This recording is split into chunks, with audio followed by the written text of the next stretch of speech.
Autoringluse väljakutse osa 4 algab Tallinnast, maa alt Lasnamäelt.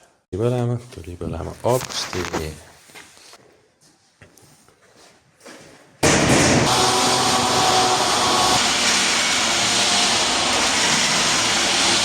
Ja mul on üks oluline teadaanne. Koolitus tuleb. No okei, veits jäin hiljaks sellega, aga tuleb. Ja nüüd on Fienta lehelt võimalik minna ja vaadata. 18. märts, see on teisipäevane päev, õhtul kell 6, ehk siis pärast ööpäeva jõuavad inimesed tulla. Vahele oluline asi. Sinine Clio on müüdud ja ma oleks selle peaaegu ära unustanud, sest et sellest on juba aega möödas. Aga tuldi järgi lõunapiiri järjest kuskilt. Ma täpselt ei saanud aru. Ja siuke huvitav lugu, et oli müügis hinnaga 1690 €, helistati, küsiti, et kas teil 1000 euroseid autosid on, ma ütlesin, ei ole. Aga on 1690. Ja siis, see on liiga kallis. Ma ütlesin, okei, aga et see on koos registreerimistasuga, et lihtsalt infoks, et kui vaatad mingit teist, mis 1300 maksab, saab sama välja sulle võib-olla. Okei. Ma ütlesin, et teeme otsast peale, et 1390 maksab. Okei, tavai. Kus asub? No siis ma ütlesin ja tuldi kohale ja see sobis. No tingiti ka muidugi natukene, nagu ikka Eestis. Aga pärast seda päeva ma võtsin maha igalt poolt selle info, et autoringluses on autod registreerimistasu hinnas sellepärast, et see ei olnud esimene inimene, kes sellest aru ei saanud. Ja ma ei oska öelda, mis teema on, ei tundu nagu väga keeruline mõista, aga kahjuks tundub, et ikkagi on. Ja siis on nüüd niimoodi, et nüüd me oleme tagasi seal, kus kunagi. Et autohind on autohind ja registreerimine maksab nii palju, kui maksab. Ja ma ei saa midagi teha, sest et see oli kliente sellel aastal kellelgi niikuinii liiga palju ei ole. Ja kui ma juba mitmendat korda nägin seda, et registreerimistasust ei saada aru, mis see on, miks ta on, kes teda maksma peab, ja ei saada aru sellest, et kui ta on ühel autol hinnas ja teisel ei ole, ja need autod on võrdse hinnaga näiliselt, see tegelikult ei ole võrdse hinnaga, eriti kui on kõrge registreerimistasuga auto, mis on odav. Neid on. Ma võin teinekord mõned näitedki tuua. Aga Clio 1250 € oli siis hind, millega ta ära läks, ja nüüd tuleb siis Clio kokkuvõte tuleb siia ekraani peale sellepärast, et ma peast seda ei mäleta. Aga need andmed on siin ja sellest omakorda tuleb siis vaba kapital enne Škoda ja Volkswageni ostu. Ja see number tuleb ka siia. Ja võt nüüd selle eest ostsin ma need. Ühesõnaga Clio müük toimus enne. Ja siis tulid Volkswagen ja Škoda. Neist veel omakorda tegelikult Volkswagen tuli enne natukene. Ja järgmine auto on siin ja see on Škoda Superb. Ja kusjuures me oleme autoringluse uues klubihoone kaldkriipsgaraažis, aga see on meil praegu suht just sisse kolitud, asjad on kõik laiali. Ma mõni teine osa näitan seda nagu detailsemalt. Aga siin on Superb ja Superbiga on niimoodi, et lähme siis asja juurde.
päev ja nagu näha, siis vahepeal on ka tõstuki postid püsti saanud. Juhtus kahjuks selline asi, et minu üleeile filmitud kõige pikem klipp oli sisuliselt ilma helita. Aga mis seal ikka, kiiresti põhiasjad räägin üle ja tegelikult video on juba valmis, ainult see on veel puudu.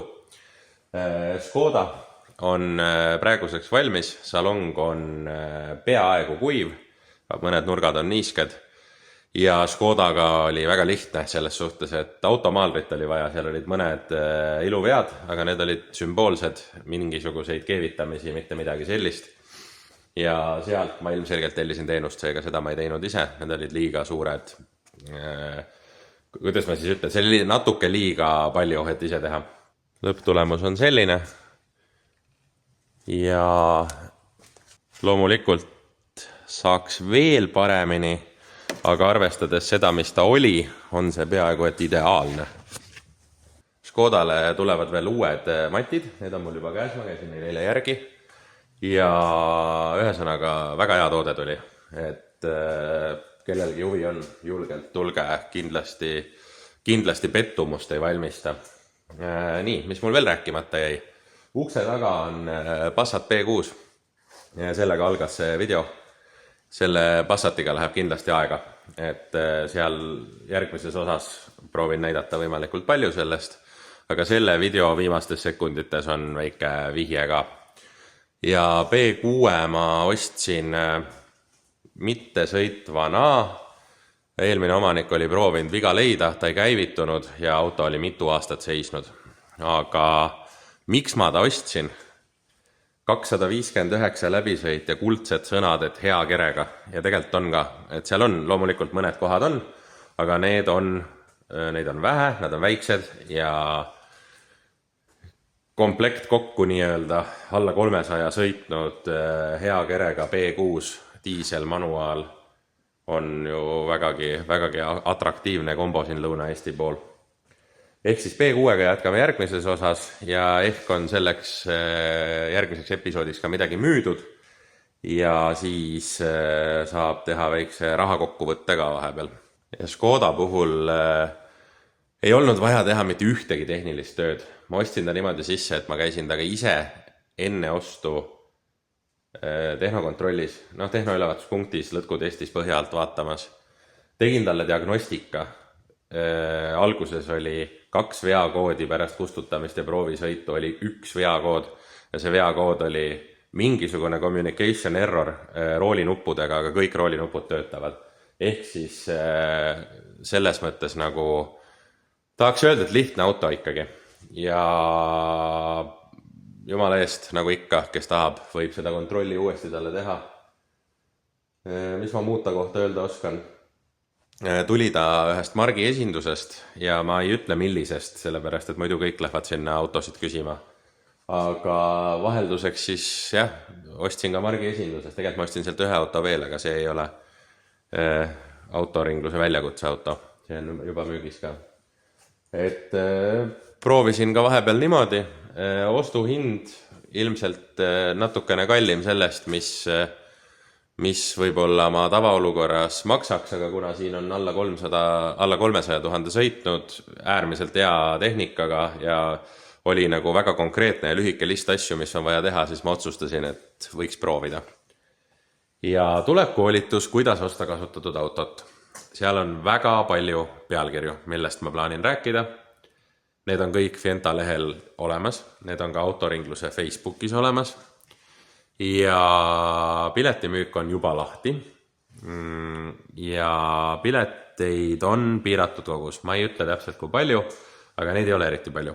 Ja see koolitus tuleb siin samas ruumis muide.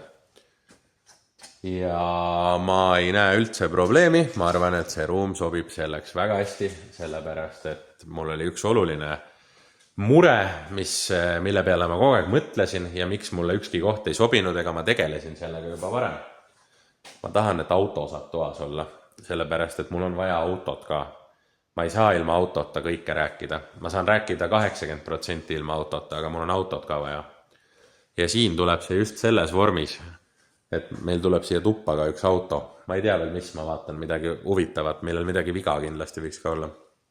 Ja see ei tule selline mehaanikukoolitus selles suhtes, et me ei hakka õppima seal autoremonti.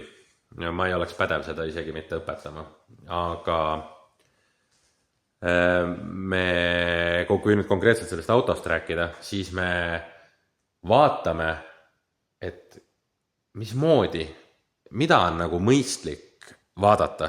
Et oletame, me hakkame mängima, et nii, nüüd me tulime seda autot ostma, mida üldse nagu sellise piiratud ajaga ja piiratud oskustega, mis on need asjad, mida igaüks oskab vaadata, mida peaks vaatama ja mis on need asjad, mida keegi peaaegu mitte kunagi ei vaata, aga mida peaks vaatama. Mul on mitu sellist asja ka. Toon näite ka, siis kõik saavad aru. Palun ütle, kui tihti sa autot ostes proovid, kas uksed lukku ja lahti lähevad. See on nagu üks näide lihtsalt. Tundub, et mis seal proovida. No soovin edu, kui sul on mingisugune keskluku moodul mingisugusel A8 näiteks lühises. Ei ole midagi lõbusat. Et ma tahan natuke juhendada ja anda nii-öelda oma kogemusi edasi just selle koha pealt, et mitte teha inimestest mehaanikuid, aga harida neid selle koha pealt, et kuidas nad saavad teha õige otsuse, kuidas nad saavad kodus eeltööd teha, mida nad koha peal teevad, kui nad lähevad autot vaatama, sellepärast, et mul on hästi palju toredaid, pädevaid ja tarkasid kliente, aga kahjuks näen ma ka seda teist äärmust. Iga kuu kindlasti mitu korda. Kus inimene, ta ei tea, mida ta teeb. Ta ei oska, ta teeb valesid asju, ta vaatab valesid asju, ta küsib valesid küsimusi, ta tegeleb ebaolulisega ja lõpuks ta teeb enda otsustamiseni raskeks ka veel, sellepärast, et ta justkui nagu leidis midagi, aga see, mis ta leidis, tegelikult on täiesti ebaoluline ja see, mis on oluline, seda ta üldse ei uuri näiteks. Ühesõnaga, see selleks. Koolitusel tuleb hunnik erinevaid teemasid, kuidas üldse eelvalik teha, kui sa oled otsustanud, et sa tahad endal, ma ei tea, värskemat autot või elu esimest autot, siis kuidas üldse alustada, kuidas valida endale mingi mark või mudel, mida sa tahad, kuidas kuulutusi lugeda ja mida sa sealt otsid, kuidas müüjatega suhelda, mida neilt küsida, mida koha peal teha, mida vaadata, mida mitte vaadata. Siin ma toon seal ka mängu selle, et 1000-eurone auto ja 10 000-eurone auto, need on täiesti kaks erinevat asja. Ja vahel inimesed vaatavad 10 000 eurost autot nagu 1000 eurost autot ja vahel vastupidi ja mõlemad on täiesti valed. Mõlema auto ostmisel on täiesti erinevad meetodid.